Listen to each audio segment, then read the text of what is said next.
महत्वपूर्ण प्रश्न है बच्चों कि उदासीनीकरण अभिक्रिया किसे कहते हैं। तो अम्ल एवं क्षार आपस में क्रिया करके लवण एवं जल बनाते हैं, इस प्रकार की अभिक्रिया को उदासीनीकरण अभिक्रिया कहते हैं। जैसे अम्ल है HCl, क्षार NaOH है, आपस में दोनों क्रिया करेंगे तो लवण NaCl बनेगा और जल H2O बनेगा। ठीक है।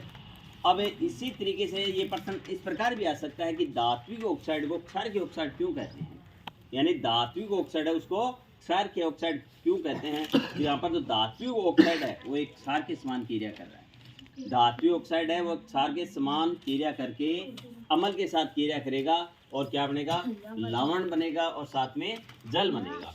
तो इसलिए धात्विक ऑक्साइड को हम क्या कह सकते हैं, क्षार की ऑक्साइड कह सकते हैं। जैसे धात्विक ऑक्साइड कॉपर ऑक्साइड है, वो जल के साथ अम्ल के साथ क्रिया करेगा HCl के साथ, तो यानी क्यूप्रिक क्लोराइड बनेगा और साथ में जल बनेगा।